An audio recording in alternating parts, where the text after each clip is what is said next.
ada isu Papua Merdeka di demo Omnibus Law. Asing dipastikan bermain. Artikel ini dilansir dari siwot.com, ditulis oleh Jaya Wijaya.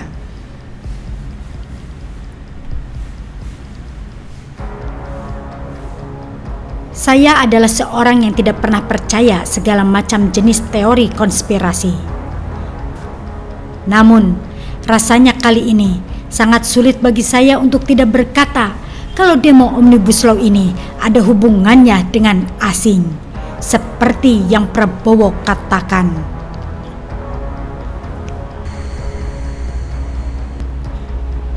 Diawali dengan 35 investor yang tidak pernah investasi di Indonesia tapi menolak Omnibus Law.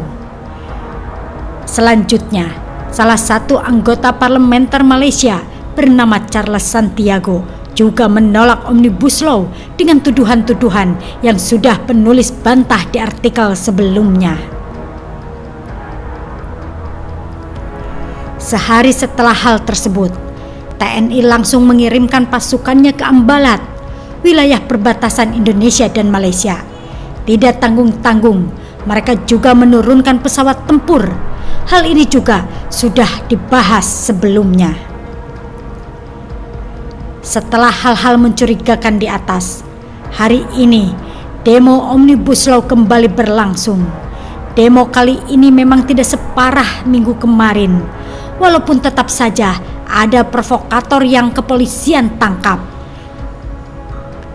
Namun, yang jadi perhatian di sini adalah adanya teriakan isu Papua Merdeka dari demonstran di Jogja yang menamakan diri Aliansi Rakyat Bergerak. Dikutip dari gatra.com, mereka berkata, juru bicara ARB, Lucy, mengatakan penindasan telah terjadi dari Sabang sampai Merauke. Kami meminta kepada seluruh masyarakat Indonesia untuk bersama bersolidaritas tentang apa yang terjadi di West Papua. Katanya di sela aksi di Bundaran UGM Sleman, Daerah Istimewa Yogyakarta, Selasa 20 Oktober.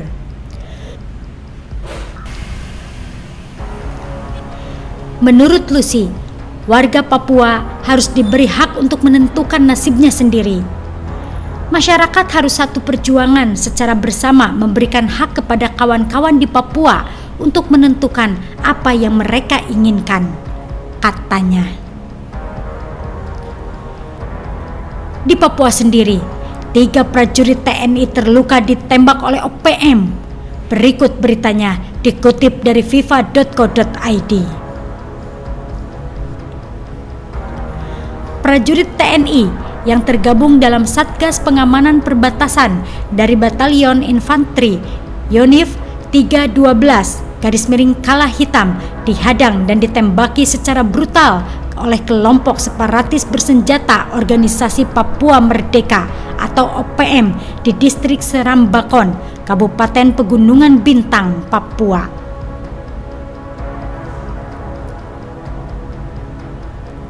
Berbicara soal Papua, tentu kita tidak lupa dengan nama Veronica Koman yang juga terang-terangan menolak Omnibus Law. Veronica Koman sekarang berada di Australia. Seperti kita ketahui, Australia sangat menginginkan Papua merdeka karena memiliki banyak kepentingan di sana. Bahkan kelompok pendukung gerakan Papua Merdeka di Australia membuka kantor perwakilan OPM di Melbourne pada 25 Juni 2014. Jadi sampai sini, penulis heran jika ada yang menganggap tidak ada campur tangan asing terkait Omnibus Law ini. Saya perlu waktu untuk dapat mengurai semua potongan-potongan puzzle ini menjadi suatu gambaran yang utuh. Namun setidaknya, di sini saya sudah mengetahui negara mana saja yang bermain dan apa kepentingan mereka di Indonesia. Malaysia adalah negara yang sering mengklaim budaya Indonesia dan mengambil hasil alam di Indonesia. Turunnya TNI ke Ambalat tentu menguatkan keterlibatan Malaysia dalam penolakan Omnibus Law ini. Apalagi Omnibus Law bisa membuat investor lari ke Indonesia. Dan tentunya iklim bisnis di Malaysia akan menurun, khususnya bisnis CPO dan sawit yang sama-sama jadi andalan kedua negara. Australia sudah jelas menginginkan Papua merdeka demi mengeruk kekayaan alam Papua. Bahkan Australia membuat kantor perwakilan khusus, dan tentu saja Australia memelihara Veronica Koeman yang adalah tokoh pergerakan Papua merdeka. Dan yang terakhir perlu kita ketahui, Australia dan Malaysia adalah bagian dari negara persemakmuran Inggris. Inggris sendiri memelihara Benny Wenda dengan memberinya sejumlah kemudahan, antara lain suaka politik dan kantor perwakilan OPM yang diresmikan April 2013. Benny Wenda adalah salah satu tokoh pergerakan Papua Merdeka seperti Veronica Koeman.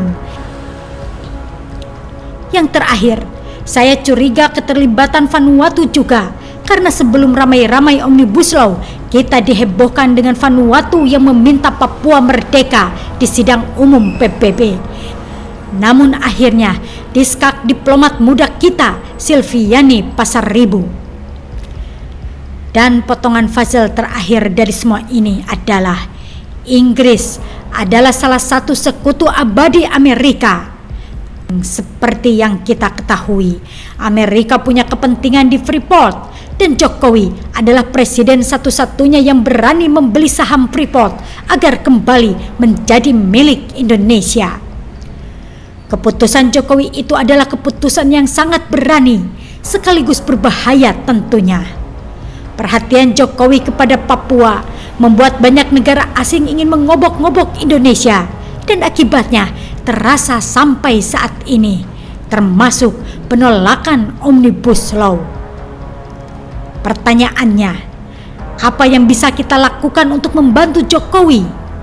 Jawabannya, selain berdoa, tentu sebaiknya kita menahan diri dan tidak mudah terprovokasi oleh berita-berita yang tidak jelas. Begitulah kura-kura. Bagaimana menurut Anda?